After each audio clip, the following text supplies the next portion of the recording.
Hermanos, Primero de Corintios 10, 31 es el versículo clave. Primero de Corintios 10, 31. ¿Hay alguien que sabe este versículo de memoria? ¿Y hay alguien, o por lo menos, cuántos de ustedes saben de este versículo? ¿Han leído, conocen este versículo?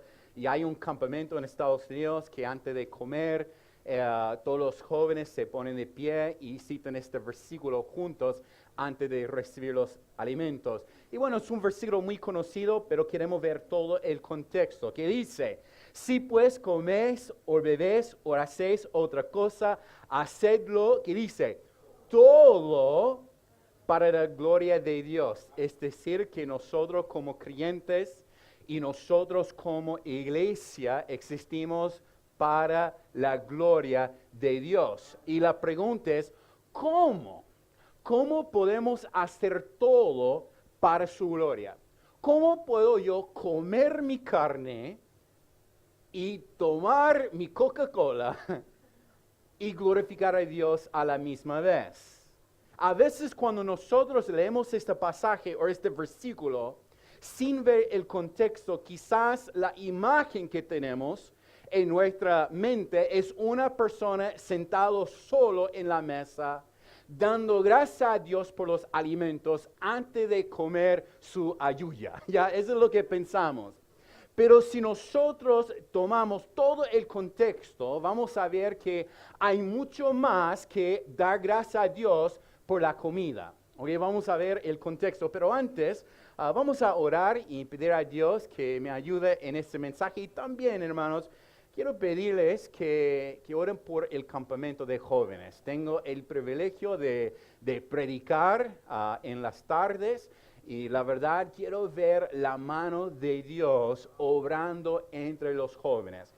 El campamento ya vamos a pasarlo bien. Hay juegos, hay comida rica este año. Y entonces hay comida rica, hay juegos, hay todo. Pero lo más importante es apartar a los jóvenes en un recinto para que ellos puedan escuchar la voz de Dios a través de su palabra. Eso es lo que queremos ver. Oremos. Señor, te damos gracias por la oportunidad que me ha dado de poder volver a Chile. Y Señor, quiero pedir por mi familia, mientras que ellos se quedan en Estados Unidos, Señor, hoy día viajando un poquito, Señor, quiero pedir que los cuida. Gracias, Señor, por la oportunidad de compartir tu palabra. Quiero pedir, Señor, por la claridad para que nosotros juntos podamos entender bien lo que quieres enseñarnos esta noche, esta tarde. Señor, también queremos tomar un minuto para pedir por el campamento. Señor, por todos los obreros, por los hermanos que van a compartir lecciones, Señor, por los jóvenes que van a asistir. Y, Señor, quiero pedir que ahora, Señor, empieza a obrar en los corazones.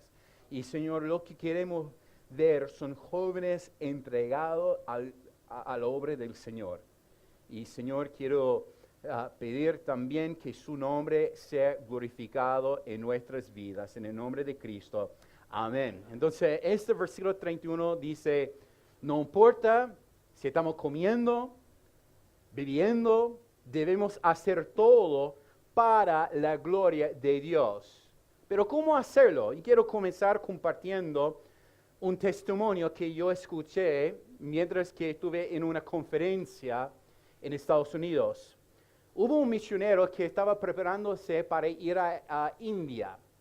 Y él compartió su historia, cómo él llegó a conocer a Cristo como Salvador.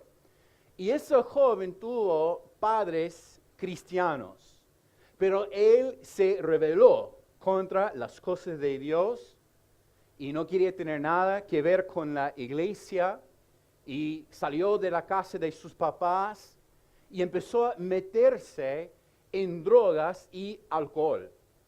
Entonces, el hombre tenía una adicción. Un joven de 19, 20 años, no recuerdo cuántos años tenía en ese tiempo. Y un día él salió, después de tomar mucho, y después, porque él estaba borracho, salió de la calle y dio vuelta su auto. Y llegaron los carabineros, la policía, y lo llevaron a la cárcel, y él tuvo que pasar unos días en la cárcel. Y mientras que él estuvo en la cárcel, él se arrepintió de sus pecados y él recibió a Cristo como Salvador. Cambió su vida. Pero a la misma vez, él siguió luchando con sus adicciones. Y encontró cerca un centro de, ¿cómo se llama? Rehabilitación, ¿se llama? Rehabilitación, un centro de rehabilitación cristiano. Y y pasó unos meses, recibió consejería, aprendió mucho y lo mejor que todo, conoció a su esposa, que igual ella estaba luchando con adicciones y ellos se casaron. Terminaron su tiempo en este centro y empezó a asistir a una iglesia. Y mientras que ellos estaban asistiendo a la iglesia, empezó a hacerse amigos con unas familias. Y una familia los invitó a su casa para comer. Y llegaron a la mesa de esa iglesia, empezaron a sentarse en la mesa. Y el miembro de la iglesia, el caballero, llegó sirviendo cervezas. Y ese hermano, por la lucha y su historia, obviamente no recibió la cerveza y nunca volvió más a esta iglesia. Porque ese hermano llegó a ser un tropiezo en el camino de un joven que recién entregó su vida a Cristo. Ese hermano ofreció algo que estaba arruinando la vida de ese joven, que él se fue y buscó otra iglesia. Y él contó su historia y fue muy interesante. Entonces, cuando nosotros leemos 31, dice, si pues coméis o bebéis o hacéis otra cosa, hacedlo todo para la gloria de Dios. ¿De qué se trata el contexto de este versículo? Mira lo que dice el siguiente versículo. Porque la pregunta es, ¿cómo puedo yo vivir de tal manera que mi vida está glorificando a Dios? ¿Cómo hacerlo? Y 32, no seáis tropiezo ni a judíos, ni a gentiles, ni a la iglesia de Dios. ¿Cómo podemos vivir una vida que está glorificando a Dios? Es cuando nosotros vivimos de tal manera que no somos tropiezos en el camino, en la vida de otras personas. La palabra bíblica es edificación. Edificando unos a otros para que nosotros crezcamos juntos en la fe. Y dice, siguiente versículo, como también yo en todas las cosas agrado a todos, no procurando mi propio beneficio, sino el de muchos. ¿Para qué? Para que sean salvos. Entonces, cuando Pablo habla de comer y beber y hacer todo para la gloria de Dios, no tiene en mente una persona sentada solo en la casa tomando té en la noche. Él tiene en mente un creyente compartiendo con los no salvos o con los salvos y viviendo de tal manera que su vida está edificando a otros. ¿Cómo hacer todo para su gloria? Es cuando ustedes están edificando unos a otros. Y no ser tropiezo. Mire de nuevo lo que dice 31. No seáis tropiezo ni a los judíos ni a gentiles. ¿De quién se refiere?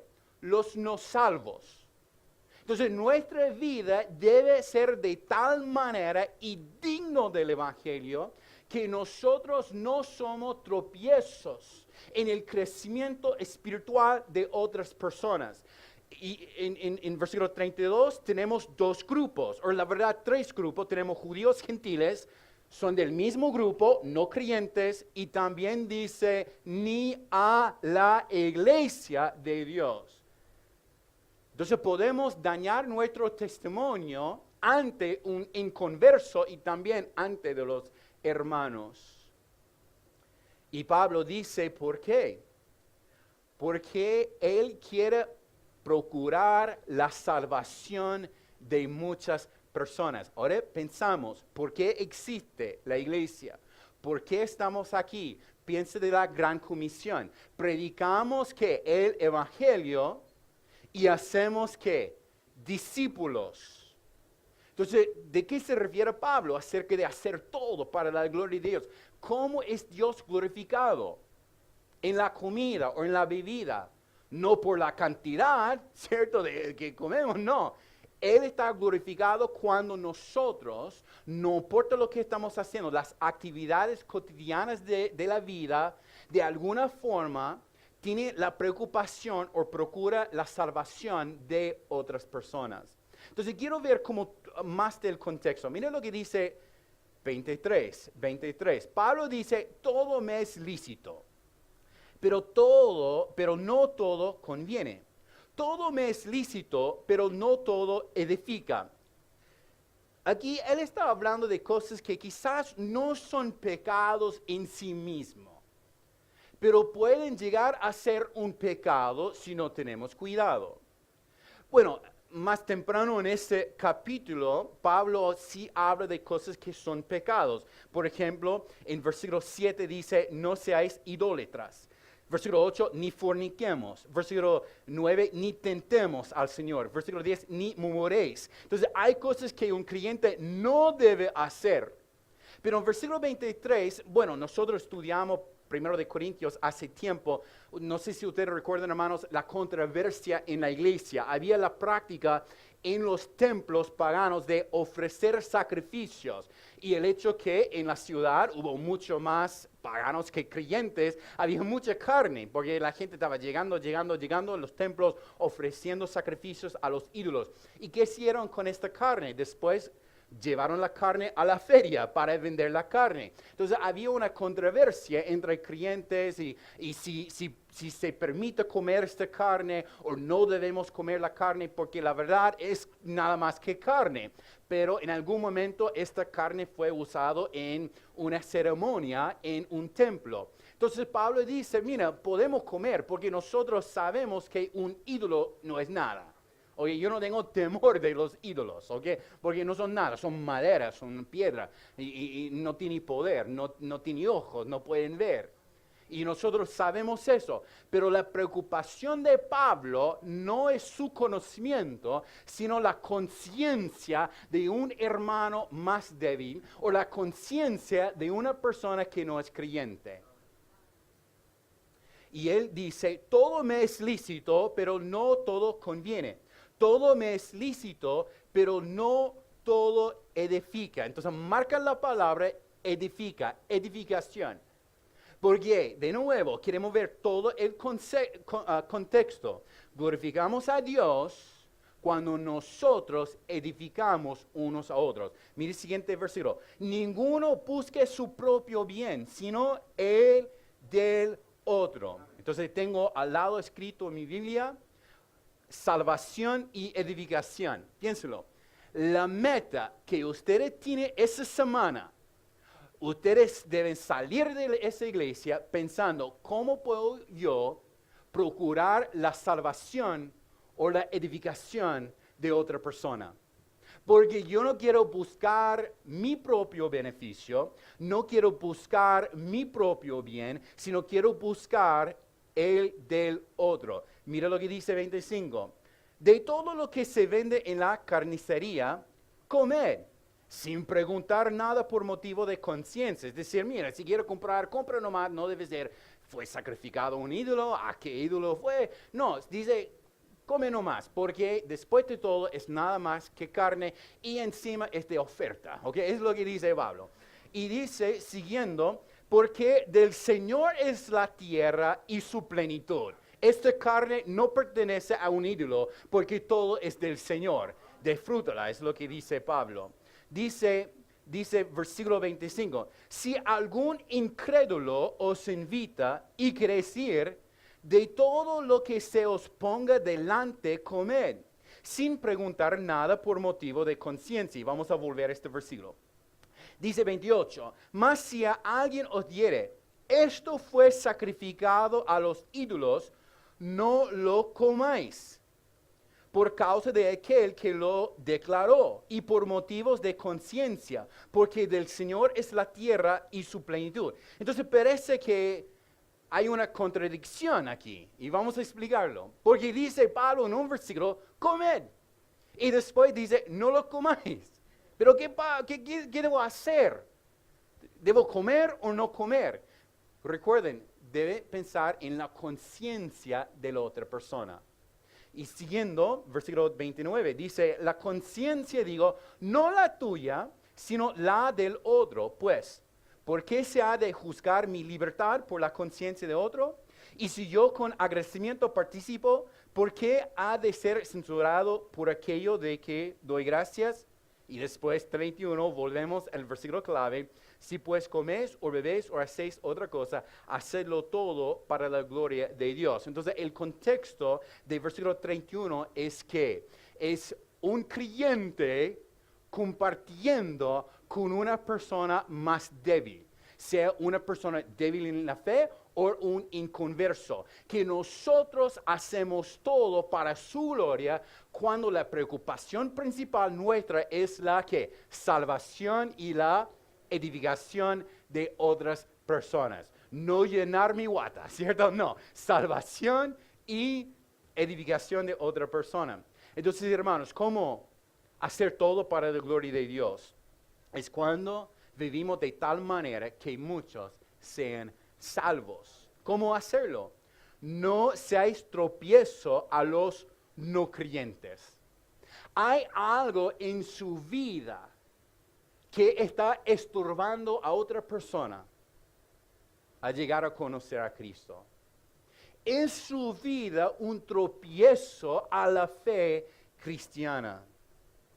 Es interesante porque él menciona judíos y gentiles. Entonces Pablo estaba diciendo, mira, cuando yo como con judíos es de una manera, con los gentiles es otra manera. Entonces él habla de sabiduría y dice también, no seáis tropiezo a los hermanos en la fe. No debemos dañar o lastimar el cuerpo de Cristo.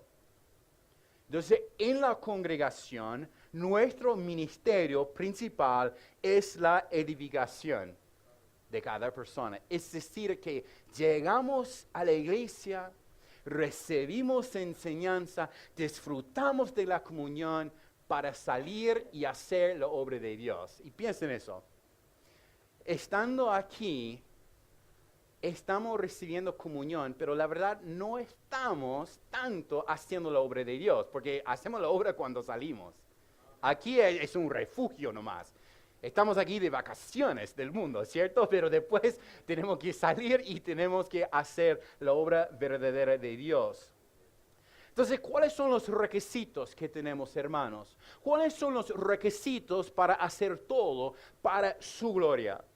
Entonces, yo veo en este pasaje, quizás no directamente, pero hay una implicación, debemos andar en santidad.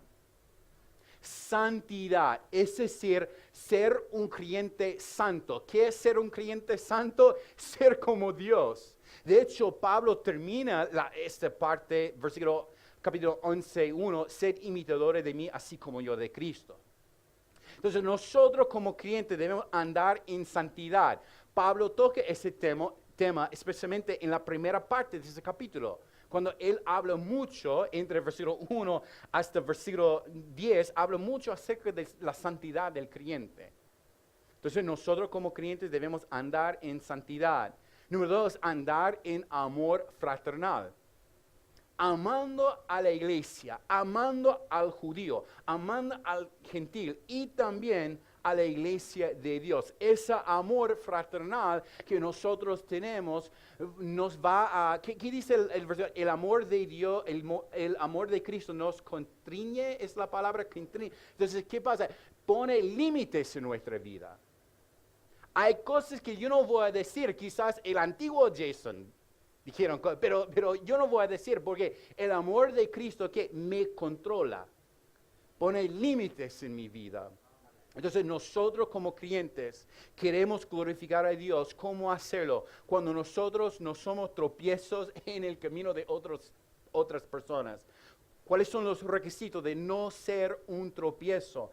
Andar en santidad, andar en amor fraternal como hermanos y andar en el Evangelio. Es decir, que nuestra vida debe representar el Evangelio, la gracia de Dios. Entonces, volvemos al versículo 27. Estaba meditando en este versículo. Dice, bueno, ustedes saben el contexto de la iglesia de Corinto, una iglesia carnal, pero como iglesia debemos entender, somos santos y debemos ser apartados, pero a la misma vez debemos tener contacto con el mundo, ¿cierto? Porque Cristo mismo comió con publicanos y pecadores. Y interesante porque Pablo dice a la iglesia, si algún incrédulo os invita, es decir, ¿sabe qué?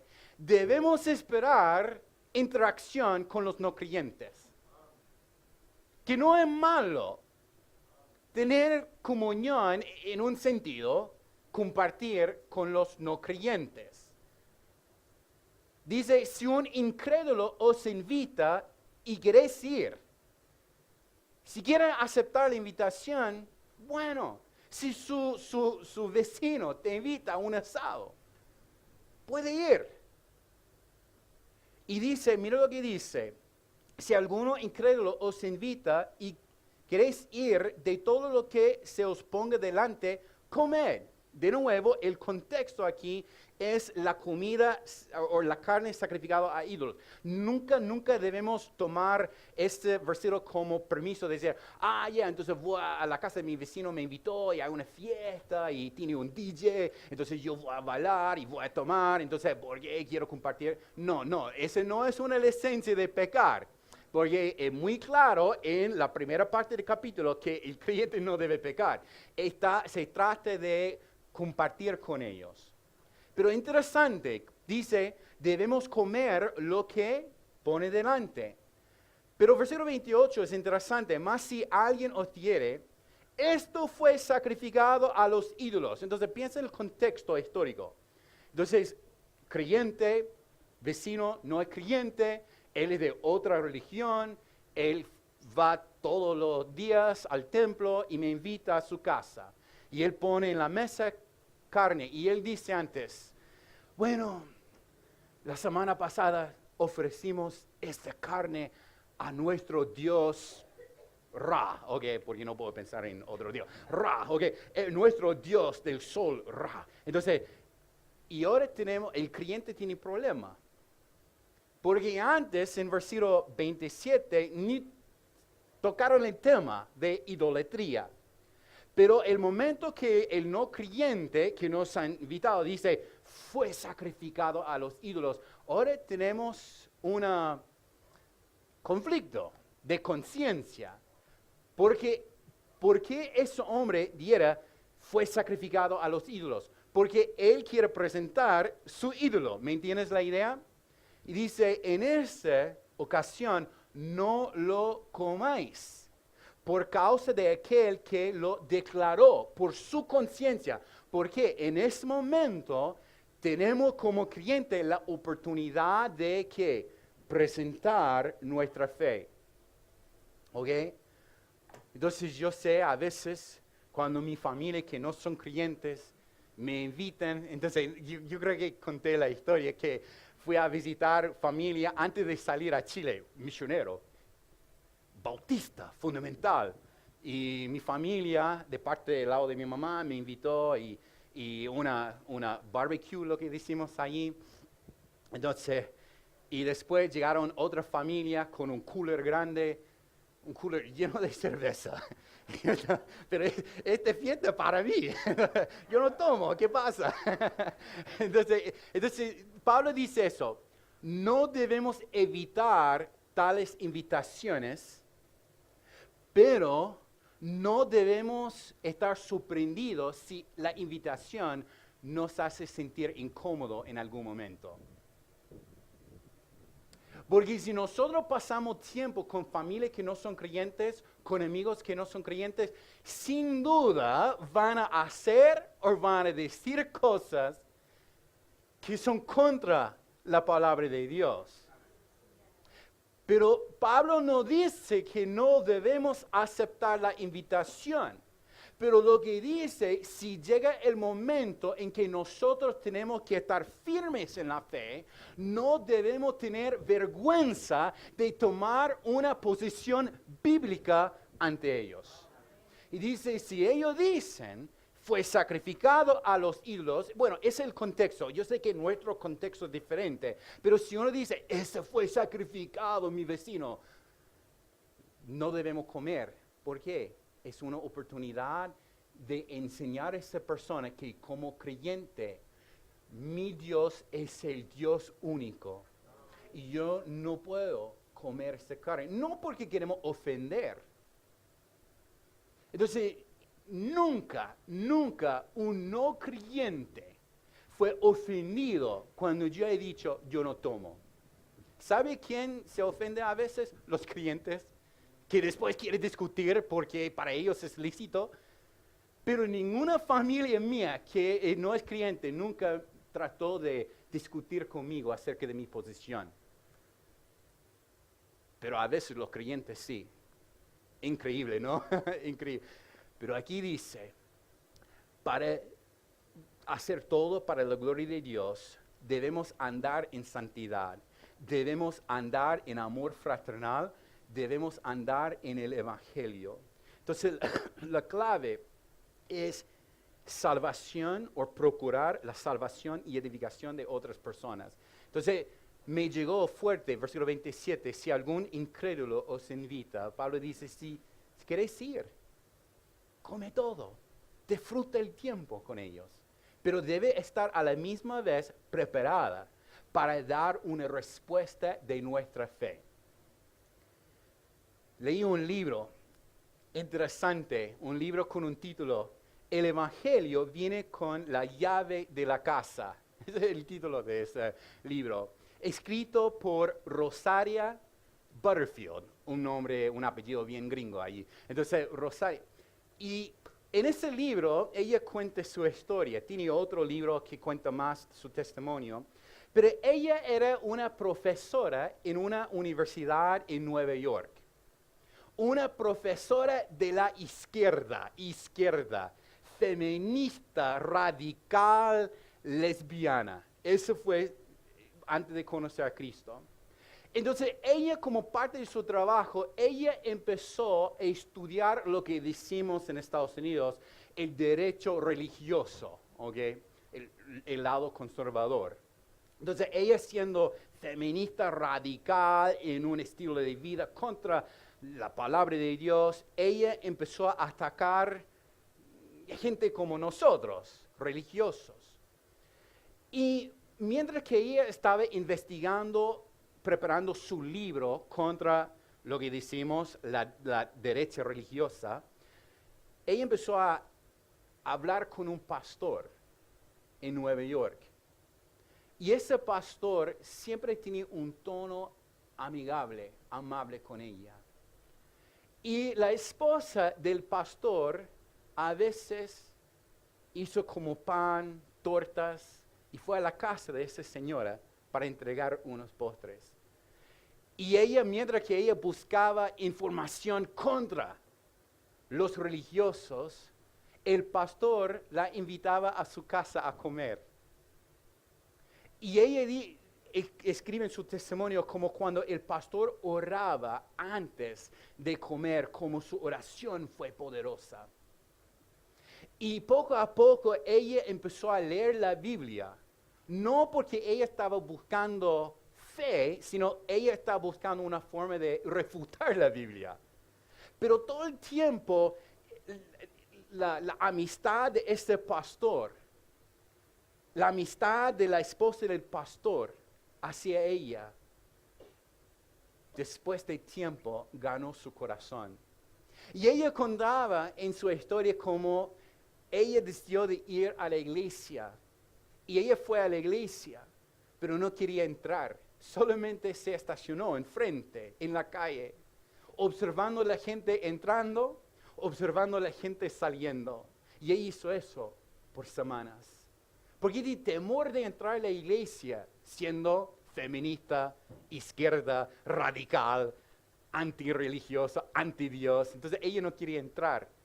Pero después de semanas de estar sentado en su auto, ella entró a la iglesia.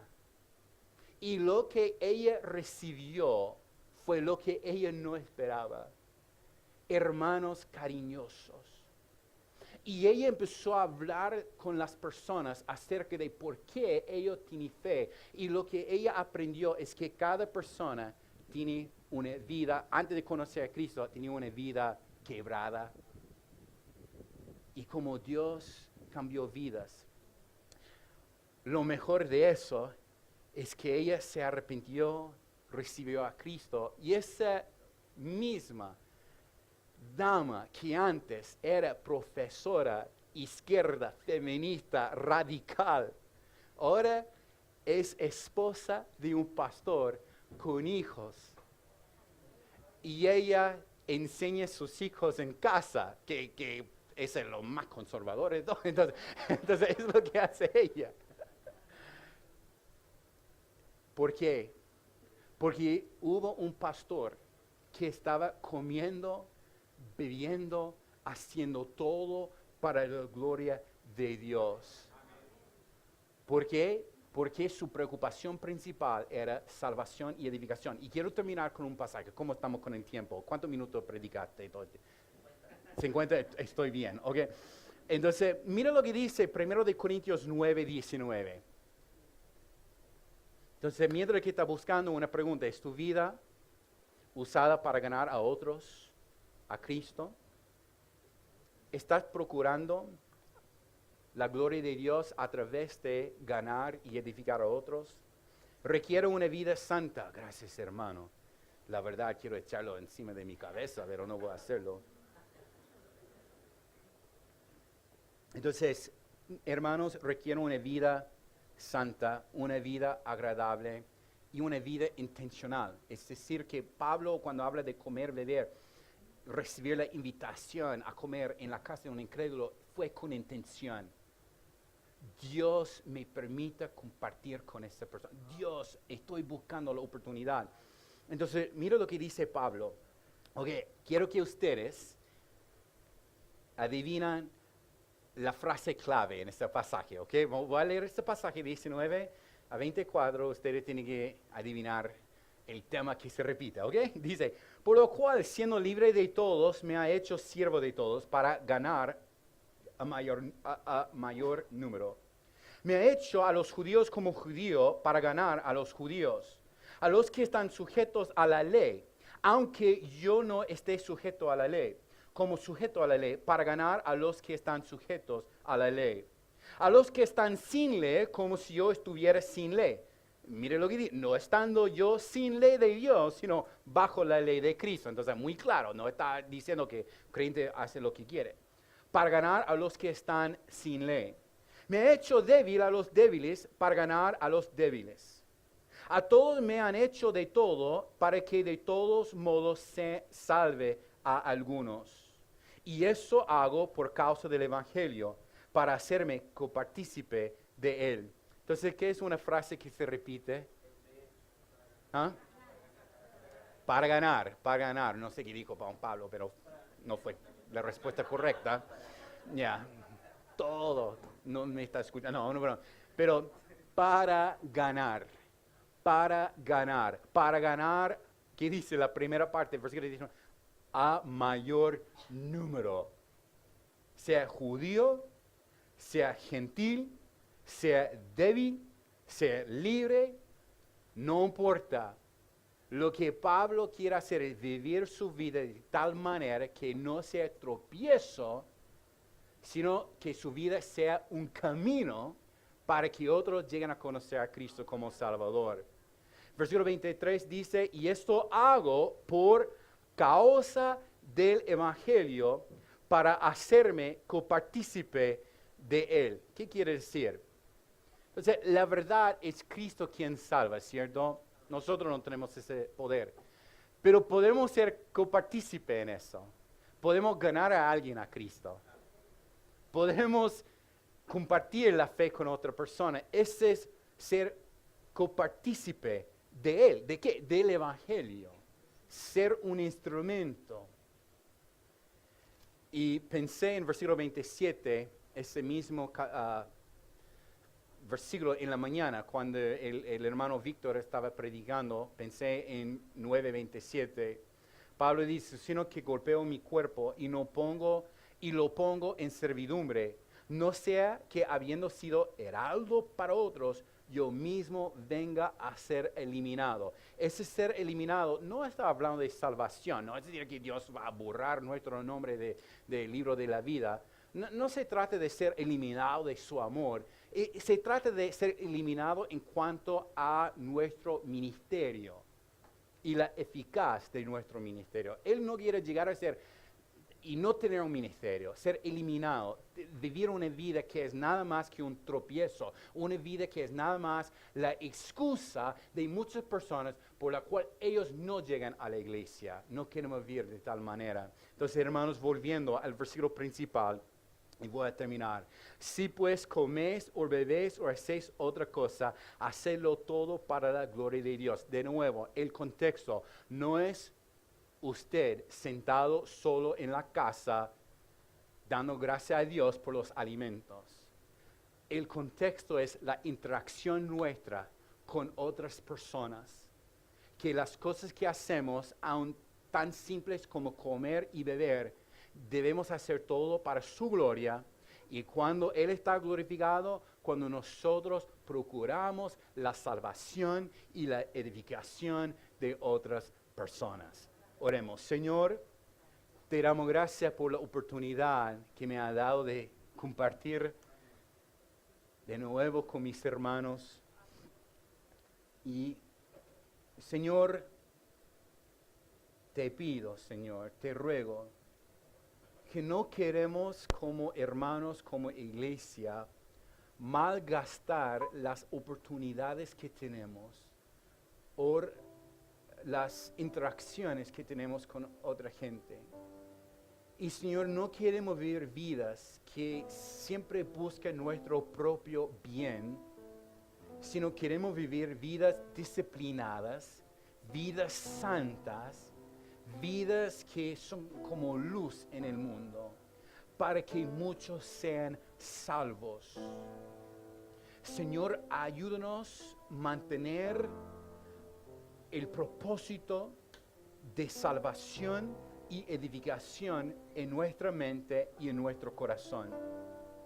Señor, la obra de Dios no es sentarnos en la iglesia. La obra de Dios es salir de la iglesia procurando la salvación de muchos. Señor, ayúdanos a vivir vidas santas para que no seamos tropiezos en el camino de un creyente débil. Señor, ayúdanos a cuidar nuestras vidas, cuidar nuestras palabras, nuestras actitudes, para que otros lleguen a conocer a Cristo. Señor, te damos gracias por esta tarde. Gracias por la oportunidad que me han dado de predicar. Señor, de nuevo, antes de despedirnos, quiero pedir por la semana del campamento. Y Señor, quiero ver jóvenes cambiados, jóvenes entregados, jóvenes animados, jóvenes apasionados por las cosas de Dios. Y Señor, quiero pedir que hoy día empieza a obrar en las vidas de todos. Ayúdame a mí, Señor, con las predicaciones. Señor, que tu palabra sea poderosa. Ayúdame, Señor, en la comunicación de tu palabra. En el nombre de Cristo pedimos todo. Amén.